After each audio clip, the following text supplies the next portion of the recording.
Ya ndugu zangu wapendwa, na wasalimu nyote katika jina tukufu la Bwana wetu Yesu Kristo.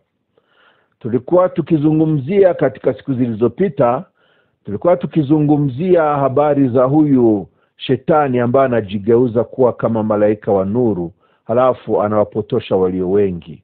Na tumeona wazi ya kwamba kama yeye mwenyewe hujigeuza, basi na hata watumishi wake pia wanaweza wakajifanya kama wale ambao ni watumishi wa Mungu ama watumishi wa Kristo. Nao wanaweza wakajifanya kama mitume, lakini hao tumeona ya kwamba ni mitume wa uongo, si mitume wa kweli. Lakini kuwatambua pia sio rahisi. Ndio maana tunaendelesha somo letu tukiangalia katika huu waraka wa kwanza wa Yohana sura yake ya 2 na mstari wa 2. Lakini kabla sijaendelea nikisoma katika waraka huu, nataka niwakumbushe kwamba jana tulikuwa tukizungumza jinsi gani shetani ametumia lile andiko la Waebrania sura yake ya 6 mstari wa 4, mahali ambapo inaonekana wazi ya kwamba huyu mtu ambaye alionja ama aliangaziwa na nuru ya Mungu na akaonja kipawa cha Roho Mtakatifu, mtu huyu ambaye alizijua siri za mbinguni ama siri za rohoni, basi mtu huyu ikiwa ataanguka na kuacha hiyo njia, basi kwake hakuna tena njia ya kuweza kuokolewa, hakuna msamaha. Haya ni maandiko ambayo yanachanganisha watu sana, na bila kuangalia vizuri, kwa kweli mtu anaweza fikiria kwamba basi hivi ameanguka katika dhambi fulani, yeye hawezi tena kusamehewa. Hii tumeona wazi, sitairudi tena, lakini nataka niendelee nikionyesha jinsi gani kwa kweli hakuna haja ya kuvunjika moyo. Hata mwana mpotevu imefika wakati akarudi nyumbani, basi neema ya Baba haiwezi kutuachilia sisi kupotea milele eti kwa sababu tumetenda dhambi fulani, basi kwa hiyo hakuna msamaha tena. Hiyo kweli ni mafundisho ya kimashetani. Hiyo ni mafundisho ambayo yanatokana na hao wanaojifanya kuwa walimu ama wanaojifanya kuwa mitume wa Bwana Yesu, lakini kumbe hao ni wajumbe wa yule mwovu shetani. Basi tusome katika huo waraka wa kwanza wa Yohana sura yake ya 2 mstari wa 2, mahali ambapo pameandikwa eti, watoto wangu wadogo na waandikia haya ili kwamba msitende dhambi. Na kama mtu akitenda dhambi, tunaye mwombezi kwa Baba, Yesu Kristo mwenye haki. Naye ndiye kipatanisho kwa dhambi zetu, wala si kwa dhambi zetu tu, bali na kwa dhambi za ulimwengu wote. Kwa mstari wa 3 anasema, na katika hili twajua ya kuwa tumemjua yeye, ikiwa tunashika amri zake. Yeye asemaye nimemjua, wala hazishiki amri zake, ni mwongo, wala kweli haimo ndani yake. Lakini yeye alishikaye neno lake, katika huyo pendo la Mungu, lakini yeye alishikaye neno lake, katika huyo upendo wa Mungu umemkalia, upendo wa Mungu umekamilika kweli kweli. Katika hili twajua ya kuwa tumo ndani yake. Yeye asemaye ya kuwa anakaa ndani yake, imempasa kuenenda mwenyewe vile vile kama yeye alivyoenenda. Jamani, maneno haya, au tusome kwanza kwa Kifaransa nako tusikie wanasema nini. Kwa Kifaransa wanasema, premier épître de Jean chapitre 2 verset 2, il est lui-même une victime expiatoire pour nos péchés, non seulement pour les nôtres, mais aussi pour ceux du monde entier. Si nous gardons ses commandements, par là nous savons que nous l'avons connu. Celui qui dit « je l'ai connu » et qui ne garde pas ses commandements est un menteur, et la vérité n'est point en lui. Mais celui qui garde sa parole, l'amour de Dieu est véritablement parfait en lui. Par là, nous savons que nous sommes en lui. Celui qui dit qu'il demeure en lui doit marcher aussi comme il a marché lui-même. Maneno haya ni maneno mazuri kweli, maneno ambayo yanaonyesha wazi jinsi gani hatuwezi kufa moyo kwa sababu tumetenda dhambi fulani. Lengo la neno la Mungu ama lengo la mafundisho ni kwamba watoto wa Mungu wasitende dhambi. Lakini ikifika ya kwamba mtu ametenda dhambi, basi na asife moyo, bali ajue ya kwamba tuna muombezi kwa Baba, naye si mwingine ni huyu Yesu Kristo. Tuna muombezi kwa Baba. Hakuna mtu ambaye anaweza ama anastahili kufa moyo kwa sababu ametenda dhambi fulani. Usife moyo kwa sababu umetenda dhambi fulani, kwa sababu wokovu tulioupata tumeupata kwa neema. Si kwa sababu tumeacha dhambi fulani, si kwa sababu tumetenda hiki na kile, lakini tumeokolewa kwa neema. Mungu ambaye alituokoa kwa neema alijua wazi ya kwamba sisi ni wadhaifu kiasi ya kwamba hatuwezi kushinda peke yetu. Hatuwezi kushinda peke yetu. Mungu yeye anajua haya. Anajua wazi ya kwamba haiwezekani sisi tushinde dhambi kwa uwezo wetu sisi wenyewe, kwa sababu asili yetu ni asili ya dhambi. Tumeumbwa katika udongo tukiwa wadhaifu sana kiasi ya kwamba wakati wowote ule mwovu shetani anaweza akatupeleka mbali na mapenzi ya Mungu. Ndiyo maana neema ya Mungu nayo iko pale ili kutusaidia katika ule udhaifu wetu. Halafu anasema, watoto wadogo na waandikia ninyi ili kwamba msitende dhambi. Watoto wadogo na waandikia ninyi ili kwamba msitende dhambi. Na ikiwa mnaweza kutenda dhambi ama mkijikuta mmetenda dhambi, basi msife moyo. Jueni ya kwamba tuna muombezi. Tuna muombezi huko mbinguni. Kwa Kifaransa hawasemi muombezi. Hebu tuangalie kwa Kifaransa wanasema nini. Kwa Kifaransa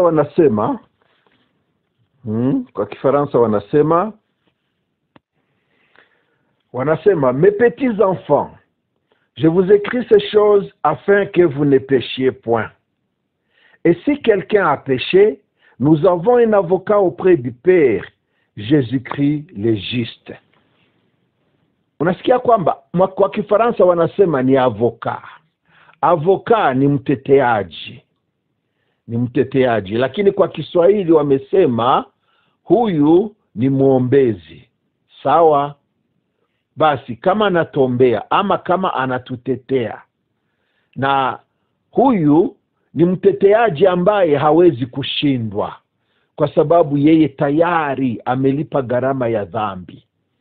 Kwake hili ni jambo ndogo sana kututetea sisi kama watoto wake, ambao naona kweli watoto hawa ni watoto watiifu, isipokuwa tu wameshindwa kwa sababu ya udhaifu wa mwili, kwa sababu ya kule kutokuweza, kutokana na asili yao. Hii hali yao ama hii asili yao ni asili ya dhambi. Sasa kama wameshindwa kustahimili majaribu ya mwovu shetani, basi yeye anatutetea ama anatuombea. Basi ndio maana hatupasha ukata tamaa.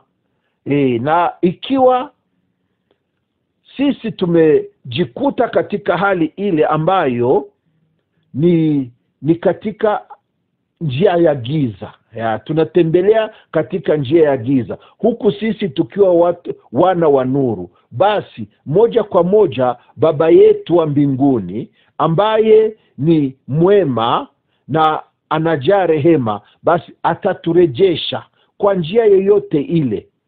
Huenda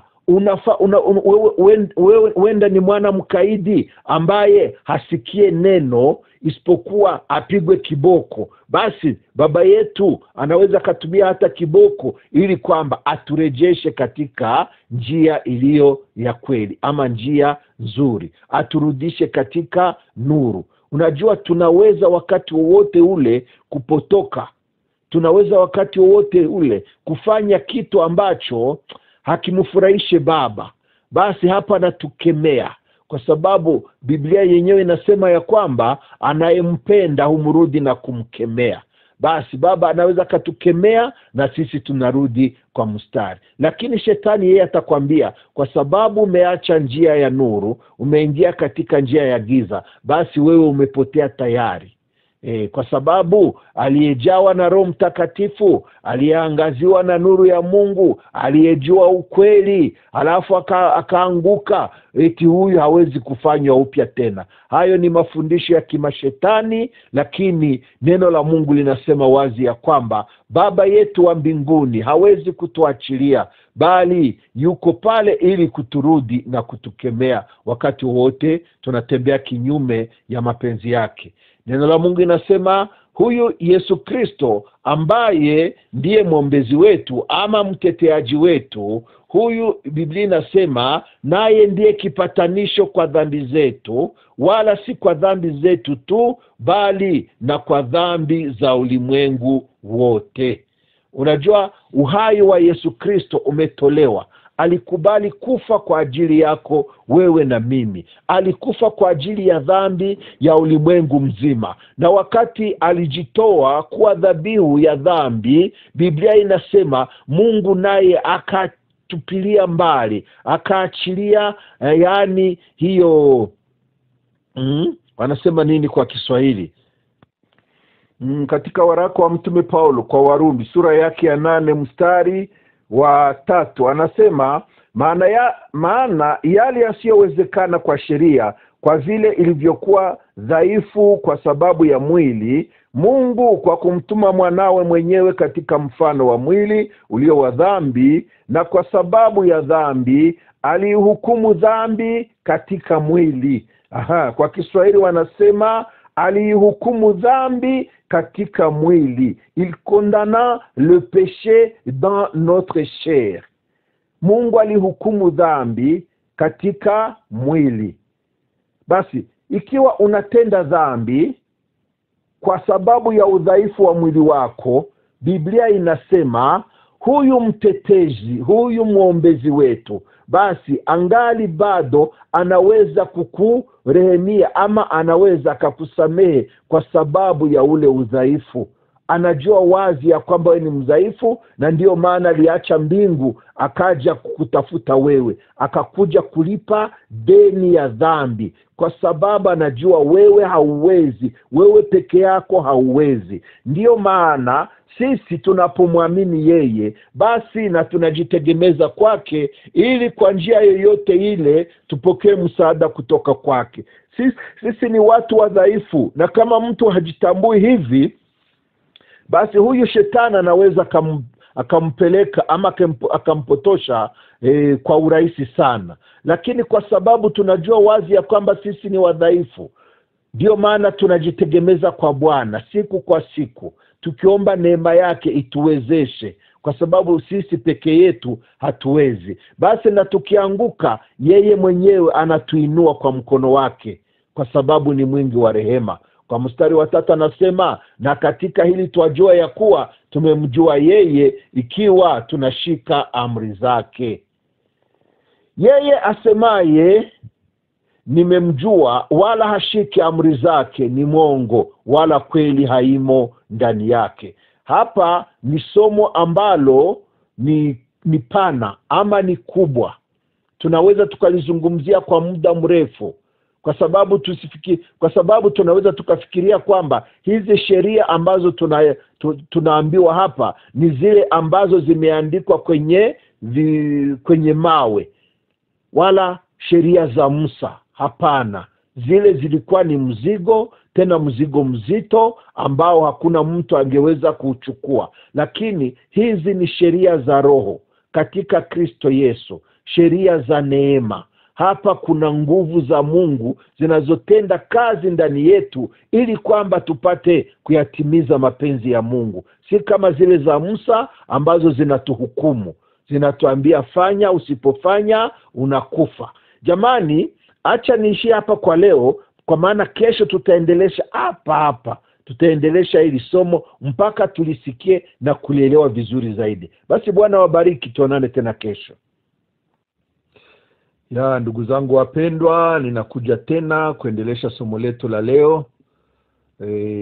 Kwanza nikiwasalimu nyote katika jina tukufu la Bwana wetu Yesu Kristo. Najua somo letu la jana lilikuwa likizungumzia jinsi gani huyu shetani hujigeuza kama malaika wa nuru, halafu na watumishi wake pia wanajifanya kama mitume wa Bwana Yesu, lakini kumbe wao ni mitume wa uongo. Sasa hawa wanakuja kwa njia isiyoweza kutambulikana kwa kila mtu, kwa maana wanajigeuza, wanakuja katika hali nzuri, na maneno yao si kwamba yatakuwa ni yale maneno yanayoonyesha kabisa tabia mbaya ya dhambi, lakini watakuja katika ujanja, watakuja na maneno mazuri. Wanakwambia usionje, usishike, usiguse, yani wanakupatia sheria kabisa, kwa sababu wanajua wazi ya kwamba wewe ni mdhaifu, hauwezi ukatekeleza ama ukashika na kutimiza hizo sheria za Mungu kama alivyowapa wana wa Israeli. Sasa akija katika njia hiyo, mtoto wa Mungu atafikiri ya kwamba ni mapenzi ya Mungu ili azitende ama afanye kazi hizo ambazo anaambiwa kufanya. Huenda ni mtu ambaye anapenda Mungu, halafu wanamuomba kutoa sijui Isaka. Najua kuna mafundisho mengi siku hizi, watu wakitafuta kulia ama kukorofia watu mali zao, basi wanawaletea andiko na kuonyesha kwamba hata Mungu alimuomba Ibrahimu kutoa Isaka, na Isaka alikuwa ni mtoto pekee. Halafu na wewe wanakuomba ulete kile kitu ambacho ni cha maana sana katika vitu vyote ulivyo navyo, na hapo wanakuibia kupitia maandiko. Sasa shetani naye huja kwa njia ile ile. Anaweza kukwambia hata habari za maombi na kufunga sana mpaka ufe. Unajua kuna watu walifunga siku nyingi. Jamani, nimepata habari za mtu wa Mungu ambaye alikuwa kiroho sana, alafu akafanya maombi ya kufunga sijui siku 12, hali hanywi, alafu walikuja kumtoa hapo akiwa karibu mauti, kampeleka hospitali, akamweka serumu. Yani unakutana mtu kweli anajitabisha sana. Unajua shetani anaweza kukupatia akili ya kuingia kwenye maombi. Wewe unafikiri ni roho, wanafikiri ni Mungu, kumbe ni shetani. Anakupeleka kwenye maombi mpaka ufe. Hasa utasema unafia katika Bwana. Sijui mwingine mtumishi wa Mungu nimesikia yeye halali. Shetani anakuambia usilale, piga vita vizuri vya imani.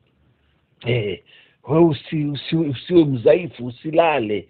Afu yeye alikuwa ni profesa. Nafikiri walio wengi wanamfahamu. Huyu alianzisha kanisa moja linaitwa kama Redeemed Church. Huyu Zacharias, nafikiri mmesikia, hata ameandika vitabu vingi. Alikuwa profesa kabisa kwenye university. Nafikiri Mkameruni huyo. Alikufa, lakini kusikia ushuhuda wake ni kwamba yeye hakukuwa na lala. Anafanya hiyo kazi ya serikali, anafundisha kwenye shule, kwenye chuo kikuu, lakini sasa hata nyumbani kwake ana saa za kusoma Biblia, ana saa za kuomba. Yani ni mtu ambaye anajipatia kabisa shughuli za kimungu, anafundisha neno la Mungu. Unajua alikuwa ni mchungaji, yani yeye eti alikuwa analala kama ni saa moja, kama ni masaa mawili. Alafu unasikia kwamba huyu mtu kweli hawezi akaishi, hawezi akadumu, kwa sababu mwili unahitaji kupumzika, mwili unahitaji chakula, mwili unahitaji matunzo, mwili unahitaji kupumzika. Yani ili mwili upate kuishi inabidi utimize haya yote. Sasa yeye akauima mwili mambo yake, akasema mimi nataka kuwa kiroho sana. Alafu mwishowe akafa ghafla hivi tu, kuanguka tu na kufa. Kumbe mwili unachoka sana. Sasa shetani anaweza kukushawishi uingie katika hali hiyo ambayo unafikiria kwamba ni kiroho, kumbe anataka kukuangamiza. Ndio maana Biblia inasema yeye hujigeuza akawa kama malaika wa nuru. Sasa tulikuwa tukiongea jinsi gani anaweza akakatisha mtu tamaa, mtoto wa Mungu ambaye ameanguka katika udhaifu fulani, alafu akatenda dhambi. Na baada ya kutenda dhambi, shetani anakuja kumnongoneza, anamsomea maandiko. Tumeleta mfano wa andiko ambalo linapatikana katika waraka kwa Waibrania. Waibrania sura ya 6 mstari wa 4. Anasema kwa maana hao waliokwisha kupewa nuru na kukionja kipawa cha mbinguni na kufanywa washirika wa Roho Mtakatifu na kulionja neno zuri la Mungu na nguvu za zamani zijazo, wakaanguka baada ya hayo, haiwezekane kuwafanya upya tena hata wakatubu, kwa kuwa wamsulubisha mwana wa Mungu mara ya pili kwa nafsi zao na kumfedhehi kwa dhahiri. Unasikia kwamba wakikusomea andiko hili na unajikuta kweli wewe ulikuwa umeokoka, ulijaa Roho Mtakatifu, ulijua siri za kiroho, wewe ni mtu ambaye kweli umeangaziwa na nuru ya Mungu, ukapata kipawa cha mbinguni. Labda wewe ulikuwa ni mhubiri mashuhuri, ulikuwa sijui ni nabii, ulikuwa ni mtume. Halafu shetani anakuja na kunongoneza, anasema sasa Biblia inasema wazi, kulingana na kiwango ulichokuwa ndani, wewe ulikuwa umeokoka kweli, unajaa Roho. Sasa hivi unatenda dhambi, ina maana kwamba wewe umekanyaga mwana kondoo wa Mungu. Unamsulubisha mwana wa Mungu mara ya pili. Shetani anakuhubiri, na wewe kama mtoto wa Mungu usiyejua lolote unakata tamaa, unasema kweli. Nakwambia haiwezekane mtu huyu kumfanya upya. Huyu kama naanguka, hakuna njia ya kumfanya upya.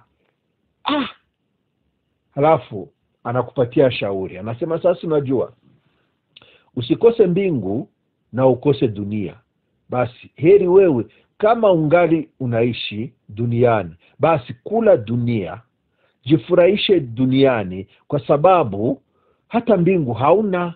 Ukikataa kujifurahisha duniani, na wewe mbinguni hauende, unasikia utapotelewa mara mbili. Unasema ni kweli, tamaa inapanda. Nakwambia lakini sasa kwa nini kweli siku nyingi uliniima? Lakini sasa hivi kweli unaona kama huku unajidanganya. Basi unakutana mtoto wa Mungu anajiingiza katika mambo ya kidunia, anajiingiza katika matendo mabaya, na anaingia dhambini. Basi anakwenda maisha yake ya kiroho yanaharibika, kama vile yule mwana mpotevu alivyokwenda katika nchi ya mbali, na alipomaliza mali yake yote akaanza kuishi maisha mabaya, akahitaji hata chakula cha nguruwe asikipate. Naona na sisi ndivyo tunavyoweza kuwa wakati shetani anatufundisha, wakati anatunongoneza, wakati anatukatisha tamaa. Lakini Bwana asifiwe, kwa sababu neno lake liko wazi. Neno la Mungu liko wazi kiasi ya kwamba ukilijua ukijua maandiko haya ambayo ninakwenda kukusomea. Unajua katika kitabu cha Mithali sura 24 ama 24 mstari wa 16 anasema, kwa maana mwenye haki huanguka mara 7 akaondoka tena, ama akasimama tena.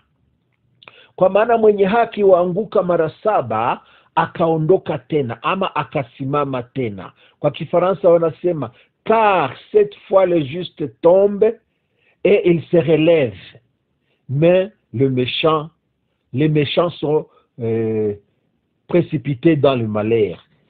Anasema 7 fois le juste tombe, mara 7 mwenye haki huanguka, et il se relève, mara 7 mwenye haki anaanguka lakini anasimama tena. Hebu tusome andiko lingine katika Zaburi sura yake ya 37. Zaburi 37 mstari wa 23 na 24.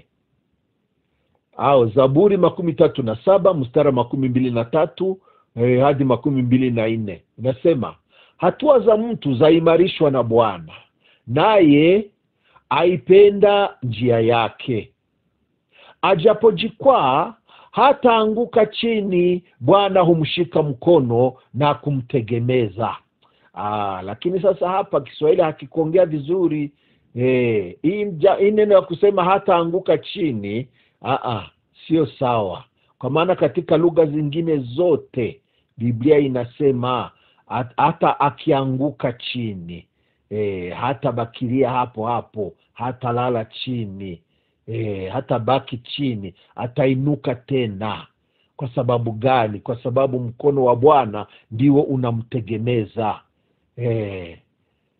Kwa Kifaransa wanasema, l'Éternel affermit les pas de l'homme et il prend plaisir à sa voix. S'il tombe, il n'est pas terrassé, car l'Éternel lui prend la main. L'Éternel affermit les pas de l'homme et il prend plaisir à sa voix. S'il tombe, il n'est pas terrassé, car l'Éternel lui prend la main. Huyu akilala, akianguka, hata lalilia chini. Ndio maana hakuna mtoto wa Mungu, hakuna yeyote yule ambaye amezaliwa na Mungu, amezaliwa mara ya pili, huyu ambaye amepewa Roho Mtakatifu ndani yake, ikawa kama chapa ama ikawa tena arabuni, alama ya kuonyesha kwamba huyu ni wa Mungu, huyu ni mtoto wa Mungu, huku akitarajia tu ama akitazamia kurudia kwa Bwana wetu Yesu Kristo kulichukua kanisa. Huyu kweli mtoto wa Mungu, maisha yake yamo mikononi mwa Bwana mwenyewe. Yesu amemshika mkononi mwake, wala hakuna wezaye kumpokonya humo. Na Biblia inasema wazi ya kwamba huyu aliyemwamini Bwana Yesu ametoka mautini kuingia uzimani. Hii ni ahadi ya Baba kwamba hatatuacha wala hatatupungukia. Mtoto wa Mungu analindwa na nguvu za Mungu. Na ajapoingia katika udhaifu wa kimwili, Biblia inasema hata kama angeanguka katika dhambi, basi hata lalilia chini, kwa maana Mungu atamtegemeza, atamuinua kwa mkono wake. Na tumeona katika Mithali ya kwamba hata mwenye haki huanguka mara 7, lakini hata hivyo huinuka tena. Anaanguka, anainuka. Kwa sababu gani? Kwa sababu Bwana ndiye anamtegemeza. Unajua sisi ni wadhaifu sana. Katika asili yetu ya kibinadamu, sisi ni wadhaifu mbele ya dhambi. Lakini sasa nguvu zetu ziko wapi? Ni katika ile imani. Tunapoamini Bwana wetu Yesu Kristo na tukimtizama yeye peke yake, tukisikiliza sauti ya Roho Mtakatifu aliye ndani yetu, sisi tutakuwa washindi na zaidi ya washindi. Tukijitegemeza kwenye neema ile ambayo imetuokoa, sisi tutakuwa washindi na zaidi ya washindi. Kila siku wapendwa, sisi tunakuwa kama walio katika vita, tunapigana vita na huyo mwovu shetani. Lakini sasa kizuri ni kwamba hatupigane kwa silaha zetu, ama hatupigane na silaha zetu. Silaha tunazozitumia ni silaha za kiroho ambazo zina nguvu katika Mungu. Hizi haziwezi zikashindwa. Shida moja tu tulionayo ni kule kutokuelewa, kule kutokujua. Hapo ndipo shetani anaweza katuingilia na kutuhubiri injili ya 5. Unajua injili ni 4 tu. Kuna injili ya Mathayo, injili ya Marko, injili ya Luka na injili ya Yohana. Sasa shetani yeye akija, anakuja na injili ya 5.